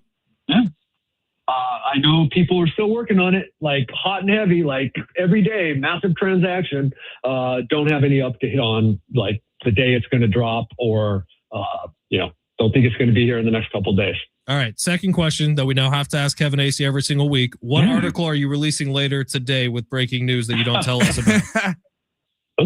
Nothing today. If you knew what I was doing today, you would know that there's not anything that I am going to have today for you. There's a lot going on, and we'll see, but not today. You'll hear about the next big thing. Gosh, I hope I didn't jinx myself. Schaefer and Sliwa tomorrow at 3:00. We'll have a brand new update from Kevin Acee. Kev, we love you, pal. Thank you for your time. As always, appreciate you. That's our Padres Insider. Go subscribe to him on YouTube, Padres Collective, and follow him on the Union Tribune. Just search Kevin Acee, SDUT, which is my first search every single morning. Thanks, Kev. Hey, see you guys.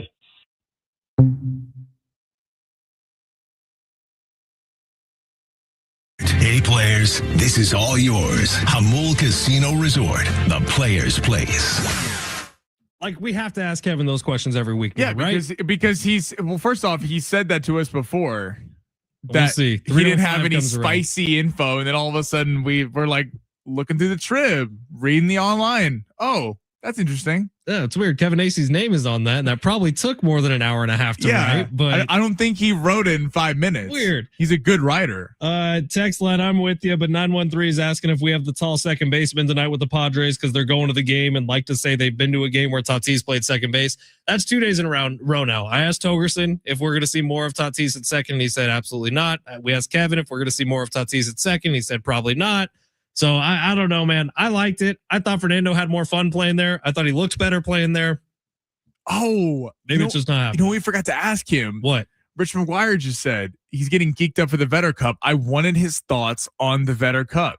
See, I think the fact that we didn't ask him about the VEDDER Cup is probably a good thing. We're trying to kill the VEDDER Cup. Why are we lending more credence to this made up thing? I get it. It supports charity. That's cool. I'm happy. Yeah, about the charity's that. fantastic. Like, money should go to charity. That's a good thing. I is what I'm supposed to say, I think. But I'm going to be 100% honest. I didn't know there was a charity involved. there is a charity aspect. That's to fantastic. It's something with gate revenue. I don't remember exactly how it breaks down, but hey, Eddie Vedder, always donate to charity. There's a documentary about Eddie Vedder being a Cubs fan that's out there that you can watch. Like, there's a doc. Yeah, I mean, he like just throwing on a hat of a different baseball team every time. If we're being very honest right now, Eddie Vedder's happier today if Lucas Giolito signs with the Cubs than he is if he signs with the Padres. I'm not even kidding. You think Eddie's out there campaigning? I mean, Mrs. Vedder Lucas? up in Oceanside or wherever Eddie Vedder's mom lives. How do you know where Eddie Vedder's mom lives? Nothing but the best. I think she's in Encinitas, pretty sure. How do you know that? Got my things. Come on.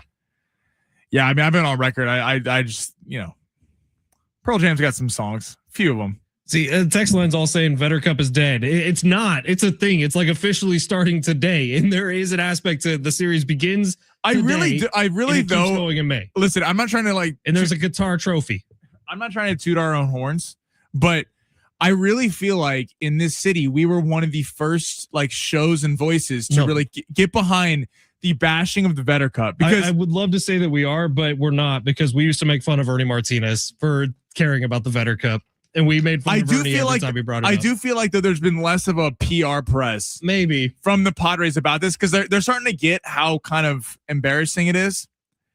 And the fact that we're trying to sell this as a major rivalry in Major League Baseball when really the rivalry is 2 hours up north. Come on. Right. All right. It's San Diego Sports 760. We'll close this thing out on the other side. Live on the iHeartRadio app. Wait.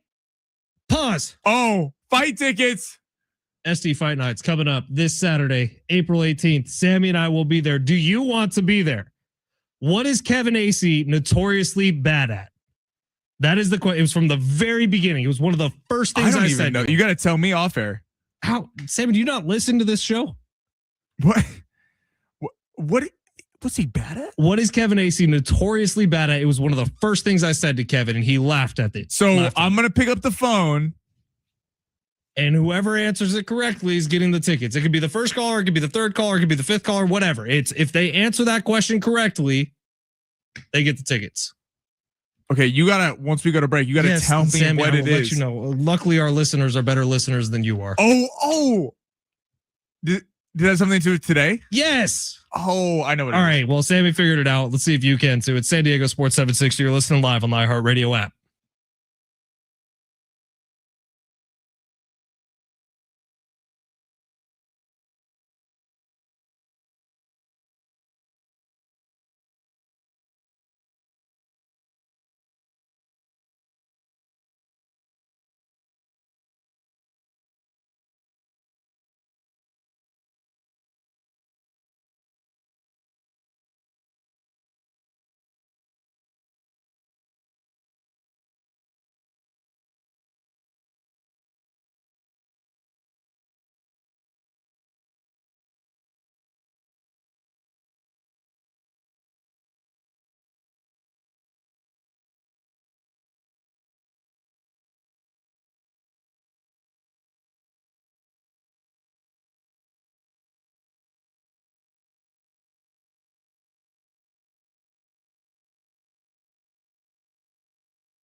Shout out Marcos winning those tickets for Marco's SD going Fight to Night. fight. We will see you out there, pal. Looking forward to it. Juju Ballo, Johnny Mansour, 2 fighters out of San Diego, East County, are going to be fighting up at Front Wave Arena's first big fight night. Can't wait for it. Sammy and I will be there.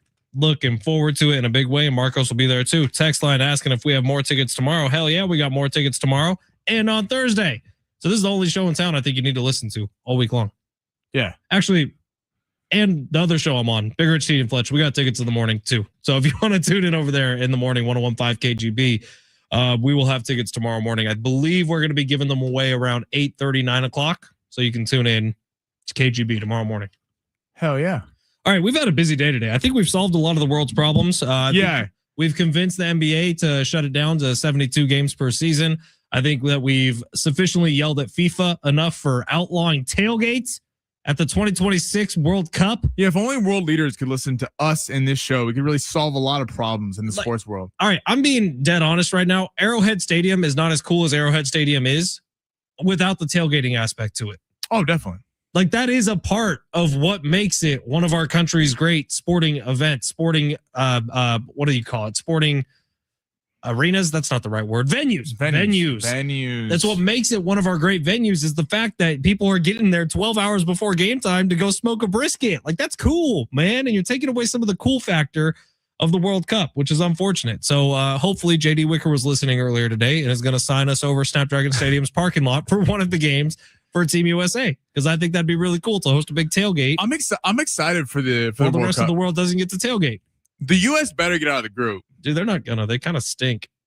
Well, it's so weird because they got Pochettino, who's like great coach over in or manager over in England, and they got all these like the most talented U.S. roster they've had in years, decades, with Pulisic and Adams and McKinney. Like these guys are all pretty good players overseas, and it's just I don't know, something's not clicking, and they better get it figured out.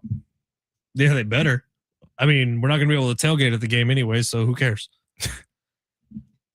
Sure, I'm mostly joking about this, but seriously, what a missed opportunity from FIFA. No, but it is okay. It is. It's just soft, is what it is, and it's you're trying to get more money out of people to come party at your thing. When no, we got our own tradition, dog. We don't need you, dog. On a real note, soccer is growing, and you're trying. The World Cup is a prime opportunity where you get to try to welcome new fans of soccer. That Can I tell you what this would be like? This is a perfect example, actually. So when Torrey Pines hosts the Farmers Insurance Open or anything in San Diego, there's big sweeping landscape shots of the ocean and the cliffs. This would be like Torrey Pines hosting a golf tournament and not showing the ocean. Yeah, we're not going to show San Diego. This is USA hosting some of the biggest games in the world, and you're not going to have big sweeping shots of tailgating. I'm curious how it sells early on, like the final, the playoffs, the single elimination games and knockout rounds are going to do crazy numbers. People from all over the world are going to be coming in. I'm curious though how like the smaller groups, the bottom tiers of all these groups do in like some random city, like in Kansas City or Seattle or something. If Belgium's playing, I don't know, some random country I can't think of right now. Can you name another country? Well, I can't. I think so. I'm not 100% sure. I mean, Mexico's a country. Canada's a country. Yeah, but Mexico's not a small country. USA is a country.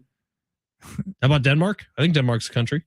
Like India does not have a good soccer team. Denmark might not be a country. I might have really just. Denmark is definitely a country. I believe. Is it? I think so. What a way to finish. But why would Denmark not be a country? Well, is it? I don't know. This is not my strong suit. I'll be honest. You want to talk college basketball? I could go all day long. You want me to talk world geography? I'm out. We solved a lot of the world's problems when it comes to sports. Right. Unfortunately, people don't listen to you on the world stage when you can't know if Denmark is a country or not. I think I just lost my Kogo job. I'm sorry, Mary. All right. And then Padres, they start a 3-game series with the Seattle Mariners tonight. This is a big test for the San Diego Padres. It really is. When you think about who they have gone on this hot streak against, this will be the best team they've played all season, maybe outside of the Tigers. And they didn't fare very well against the Tigers. It's also probably the best 1-2 pitching punch they've faced since they faced the Tigers. And it didn't go very well against the Tigers. So at home against the Seattle Mariners, a team that is in legitimate conversation for a World Series this year, at least a World Series appearance this year, Can the Padres step up and have some meaningful at-bats against meaningful pitches? They got the ace tonight for the Mariners. I do know long shots almost had Padres money line on it today. It almost did, but I did get flack from the text line when I include the Padres in something. So I didn't do it. And I think that was probably the right choice, was to not include it, because tomorrow if we come in and the Padres if the Padres sold, oh my God. It'd be brutal. All right, we're done for today. Sammy continues coming up next. He will have Kesha tickets for you, so don't go anywhere. It's San Diego Sports 760 live on the iHeartRadio app.